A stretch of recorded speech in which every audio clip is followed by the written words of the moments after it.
Recipe എന്ന് പറയുന്നത് നമ്മളിന്ന് കോളിഫ്ലവർ ഫ്രൈ ആണ് ചെയ്യണത്. അത് നമ്മളിങ്ങനെ തട്ടുകടയിലൊക്കെ കിട്ടുന്ന നല്ല മുരിഞ്ഞിട്ടുള്ളൊരു കോളിഫ്ലവർ ഫ്രൈ ഇല്ലേ, അതാണ് നമ്മളത് ചെയ്യുന്നത്. അപ്പോൾ ഒട്ടും സമയം കളയണ്ട, നമുക്ക് നമ്മുടെ വീഡിയോയിലോട്ട് പോവാം. അപ്പോൾ നമുക്ക് നമ്മുടെ വീഡിയോയിലോട്ട് പോവാം. നല്ല ക്രിസ്പി ആയിട്ടുള്ള കോളിഫ്ലവർ ഫ്രൈ എങ്ങനെയാണ് ചെയ്യുന്നത് നമുക്ക് നോക്കി വെക്കാം. നമുക്ക് ഈ എന്താ പറയുക എക്സിബിഷനും അതുപോലെ തട്ടുകടയിലൊക്കെ കിട്ടില്ല നല്ല മുരിഞ്ഞിട്ടുള്ള കോളിഫ്ലവർ, അതാട്ടോ നമ്മളിന്ന് ചെയ്യുന്നത്. അപ്പോൾ അതിന് വേണ്ടി ഞാൻ 1 കിലോ കോളിഫ്ലവർ ഇവിടെ എടുത്തിരിക്കുന്നത്. അതുപോലെ നൈസായിട്ട് ഇതുപോലെ കട്ട് ചെയ്തെടുത്തിട്ടുണ്ട്. പിന്നെ നമുക്ക് വേണ്ടത് ഞാനിവിടെ എടുത്തിരിക്കുന്നത് കാശ്മീരി മുളക് പൊടിയാണ്. അതൊരു 2 ടീസ്പൂൺ കാശ്മീരി മുളക് പൊടി എടുത്തിട്ടുണ്ട്. അതുപോലെ 1/4 ടീസ്പൂൺ മഞ്ഞൾപ്പൊടി എടുത്തിട്ടുണ്ട്. 1 ടീസ്പൂണോളം ഇഞ്ചി വെളുത്തുള്ളി ചതച്ചിട്ട് എടുത്തിരിക്കുന്നത്. പിന്നെ ഒരു മുട്ട എടുത്തിട്ടുണ്ട്. പിന്നെ നമുക്ക് കടലമാവാണ്. കടലമാവ് ഞാൻ 5 ടീസ്പൂൺ കടലമാവ് എടുത്തിട്ടുണ്ട്. 2 ടീസ്പൂൺ അരിപ്പൊടി എടുത്തിട്ടുണ്ട്. പിന്നെ നമുക്ക് ആവശ്യത്തിന് ഓയിൽ വേണം. പിന്നെ ഇത് വറുക്കാൻ വേണ്ടിയിട്ട് നമുക്ക് വറുക്കാനായിട്ട് നമുക്ക് ഓയിൽ വേണം. പിന്നെ ആവശ്യത്തിന് നമുക്ക് ഉപ്പും വേണം. ഇത്രയും ഇൻഗ്രീഡിയൻസ് മതി നമുക്കത് തയ്യാറാക്കി എടുക്കാനായിട്ട്. അപ്പോൾ നമുക്ക് എന്താ ചെയ്യേണ്ടത് വെച്ച് കഴിഞ്ഞാൽ ഈ കോളിഫ്ലവർ ഒന്ന് നമുക്ക് വേവിക്കാം. ഒരു 2 മിനിറ്റോളം നമുക്ക് ഈ കോളിഫ്ലവർ ഒന്ന് വേവിക്കാം. ആവശ്യത്തിന് വെള്ളം ഒഴിച്ചിട്ട് നമ്മൾ ഈ കോളിഫ്ലവർ ഒന്ന് വേവിക്കുകയാണ് ചെയ്യേണ്ടത്. ഒരു 2 മിനിറ്റ് നമുക്കൊന്ന് വേവിക്കാം. നന്നായിട്ട് വാഷ് ചെയ്തിട്ട് വെച്ചിരിക്കുന്ന കോളിഫ്ലവർ ആട്ടോ. അല്ലാണ്ട് ഡയറക്റ്റ് ആയിട്ട് നമ്മൾ ചൂടുവെള്ളത്തിലേക്ക് വേവിക്കാൻ വേണ്ടി വെച്ചിരിക്കുന്നതല്ല. നമ്മൾ ആദ്യം തന്നെ 4-5 മിനിറ്റ് നന്നായിട്ട് കഴുകിയതിന് ശേഷം നമ്മൾക്ക് വേവിക്കാൻ വെച്ചിരിക്കുന്ന കോളിഫ്ലവറാണ്. കോളിഫ്ലവറിലേക്ക് നമുക്ക് ആവശ്യത്തിന് ഉപ്പിട്ട് കൊടുക്കാം. ആവശ്യത്തിന് ഉപ്പ് നന്നായിട്ട് നടത്താം. നന്നായി തിളച്ചതിന് ശേഷം നമുക്ക് ഊറ്റിയെടുക്കണം. വെള്ളം ഒട്ടും പാടില്ല. വെള്ളം ഇങ്ങനെയാണ് നന്നായിട്ട് നമുക്കൊന്ന് ഊറ്റിയെടുക്കാം.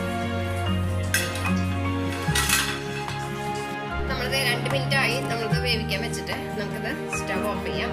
എന്നിട്ട് നന്നായിട്ട് എടുത്താൽ വെള്ളം നന്നായിട്ട് പോകണം കേട്ടോ. നമുക്ക് അതുപോലെ എന്തെങ്കിലും സാധനം എടുത്തിട്ട് നന്നായിട്ടൊന്ന് വെള്ളം വെക്കുക. നന്നായിട്ടൊന്ന് വെള്ളം വരച്ചിട്ടോ. ഈ സമയം കൊണ്ട് നമുക്ക് ബാറ്റർ തയ്യാറാക്കാം.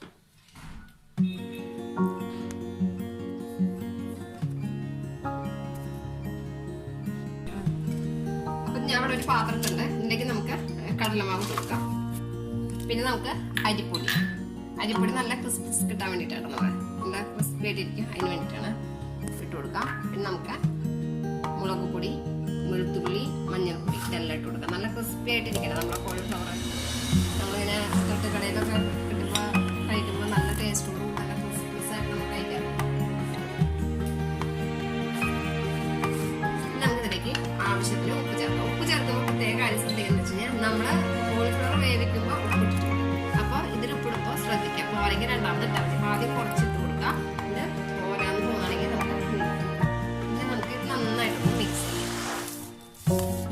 കൈകൊണ്ട് മിക്സ് ചെയ്താൽ മതി. നമ്മൾ കാശ്മീരി മുളക് പൊടി ഇട്ടുന്നത് വെച്ച് കഴിഞ്ഞാൽ കളർ കിട്ടാൻ വേണ്ടിയിട്ടാണ്. നല്ലൊരു റെഡ് കളർ കിട്ടാൻ വേണ്ടിയിട്ടാണ് നമ്മൾ എടുത്തിരിക്കുന്നത്. നിങ്ങളുടെ കയ്യിൽ അതില്ലാന്നുണ്ടെങ്കിൽ സാധാരണ മുളക് പൊടി ആയാലും മതി.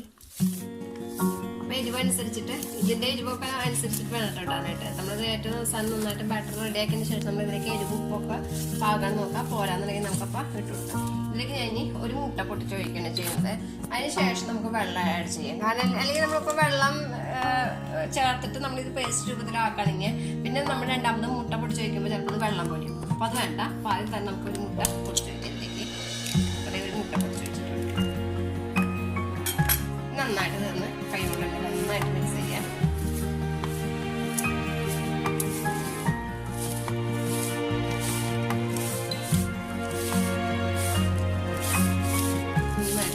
ഇതിലേക്ക് ഒരു ലേശം വെള്ളം നമുക്ക് ഒരു ലേശം വെള്ളം വെച്ചു കേട്ടോ. വെള്ളം കൂടണ്ട, കുറച്ച് വെള്ളം വെച്ചു. പോരാന്നുണ്ടെങ്കിൽ ആദ്യം വെച്ചു കൊടുത്താൽ മതി.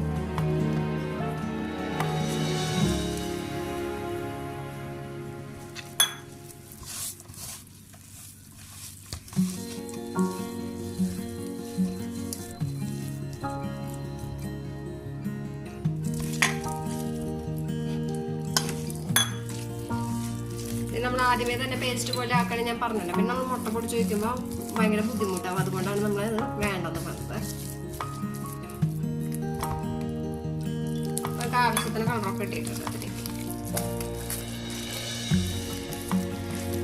നമുക്ക് കോളിഫ്ലവർ ഇട്ടിട്ട് നമുക്ക് പോരാന്നുണ്ടെങ്കിൽ മാത്രം നമുക്ക് വെള്ളം ചേർത്താൽ മതി കേട്ടോ. നമ്മൾ നേരത്തെ വെള്ളം വാരാൻ വേണ്ടി വെച്ചിട്ടുണ്ടായിരുന്നു. അതിലേക്ക് നമുക്ക് ഇട്ട് കൊടുക്കാം. കോളിഫ്ലവർ വെള്ളം ഒട്ടും പാടില്ല കേട്ടോ.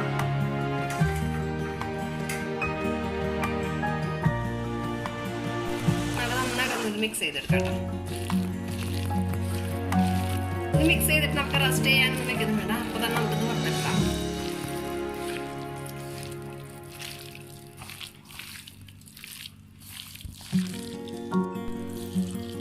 കണ്ടോ, ഇതുപോലെ ഇരിക്കണം കേട്ടോ നമ്മുടെ ബാറ്റർ. കണ്ടോ, ഈ ഒരു കൺസിസ്റ്റൻസി ആവണം. അപ്പോഴാണ് നമുക്ക് നന്നായിട്ട് മുരിഞ്ഞ് കിട്ടുള്ളൂ. അപ്പം നമുക്കിനി ഇത് വറുത്ത് എടുക്കാനുള്ള പരിപാടി നോക്കാം. ഈ സമയത്ത് നിങ്ങൾ നോക്കണം എരിവ്, ഉപ്പ്, അതുപോലെ തന്നെ എല്ലാത്തിലേക്ക് പാകാണ് നോക്കണം. പോരാന്നുണ്ടെങ്കിൽ ചേർത്ത് കൊടുക്കാനായിട്ട് മറക്കരുത്. ഈ ടൈമിൽ വേണോ നോക്കാൻ വേണ്ടിയിട്ട്. ഈ സമയത്ത് നമ്മളിത് പറ്റിയേക്കുന്ന സമയത്ത് വേണ്ടതൊക്കെ നോക്കാൻ വേണ്ടിയിട്ട്. നമ്മളൊരു പാൻ അടുപ്പത്ത് വെച്ചിട്ട് ഉണ്ടായിരുന്നു. അപ്പോൾ അത് ചൂടായപ്പോൾ ഓയിലൊക്കെ ഒഴിച്ച് ഓയിൽ നല്ല ചൂടായിട്ടുണ്ട്. അത് നമുക്കിനി ഓരോന്നായിട്ട് വറുത്തെടുക്കാം. അപ്പം ഇത് നേരത്തെ പറഞ്ഞ മാതിരി റെസ്റ്റ് ചെയ്യാനൊന്നും വെക്കേണ്ട കാര്യമില്ല. ഇതുപോലെ മതി. നമുക്കിനി ഇത് ഓരോന്നായിട്ടാണ് വറുത്തെടുക്കാം.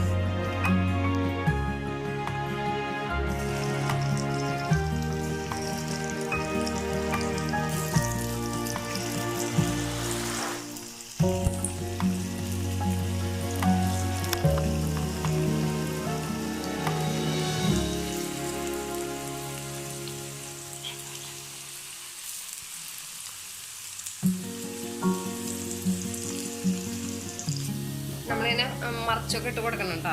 നന്നായി മുരിയണതിനനുസരിച്ചിട്ട് ഓരോ സൈഡ് നമ്മൾ ഇതുപോലെ മറിച്ചിട്ട് കൊടുക്കാം.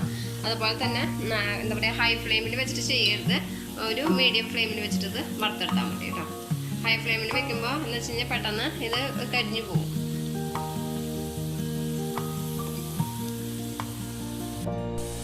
അപ്പം നമ്മളിതായിട്ടുണ്ട്. നമുക്കിത് എണ്ണയിൽ നിന്ന് മാറ്റാം. അതുപോലെ എല്ലാം ഇതുപോലെ തന്നെ നമുക്ക് വറുത്തെടുക്കാം കേട്ടോ. അപ്പം ഇതുപോലെ കുറച്ചും കൂടി നിങ്ങൾക്ക് ക്രിസ്മസ് വേണമെന്നുണ്ടെങ്കിൽ അതിനനുസരിച്ച് കുറച്ചും കൂടിയും വറുത്തെടുത്താൽ മതി. ഇപ്പം നമ്മൾ ലോ ഫ്ലെയിമിലൊക്കെ വെച്ചിട്ട് ചെയ്യുമ്പോൾ നന്നായിട്ട് തന്നെ അത് മുരിഞ്ഞു പോകും. പിന്നെ പ്രത്യേകിച്ച് വേറെ ഇതാണ് വലിയ നമ്മൾ പറഞ്ഞല്ലോ, ഹൈ ഫ്ലെയിമിൽ വെച്ചിട്ട് ചെയ്യുമ്പോൾ എന്താ വെച്ച് കഴിഞ്ഞാൽ പെട്ടെന്ന് കരിഞ്ഞു പോകും. ഇതിട്ട് ആവൂല എന്നത് നന്നായിട്ട് കരിഞ്ഞു പോവുകയും ചെയ്യും. അപ്പം അത് പ്രത്യേകം ശ്രദ്ധിക്കുക. കുറച്ച് കാര്യങ്ങൾ ശ്രദ്ധിക്കുക. നല്ല ക്രിസ്പി ആയിട്ടുള്ള കോളിഫ്ലവർ ഫ്രൈ നമുക്ക് ഉണ്ടാക്കാൻ പറ്റും. ഞാൻ ഇതിൻ്റെ ഒരു പ്ലേറ്റിലേക്ക് ഒന്ന് മാറ്റിട്ടോ. അടുത്ത നമുക്ക് ഇതുപോലെ തന്നെ വറുത്തെടുക്കാം കേട്ടോ. ഞാൻ പ്ലേറ്റിലേക്ക് ഇട്ടിട്ടോ. നന്നായിട്ട് തന്നെ മുരിഞ്ഞിട്ടുണ്ട് കേട്ടോ.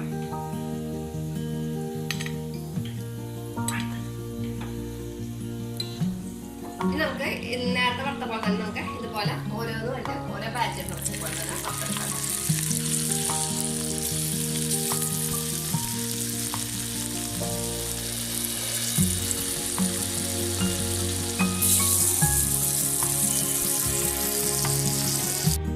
അപ്പം നമ്മൾ നല്ല ക്രിസ്പി ആയിട്ടുള്ള കോളിഫ്ലവർ ഫ്രൈ റെഡി ഉണ്ട്. അപ്പം വളരെ എളുപ്പമാണ്. അപ്പം എല്ലാവരും ട്രൈ ചെയ്ത് നോക്കാം. വീഡിയോ ഇഷ്ടപ്പെട്ടാൽ ലൈക്ക് ചെയ്യുക, ഷെയർ ചെയ്യുക, സബ്സ്ക്രൈബ് ചെയ്യുക. അപ്പം അടുത്ത വീഡിയോ എടുത്ത് നമുക്ക്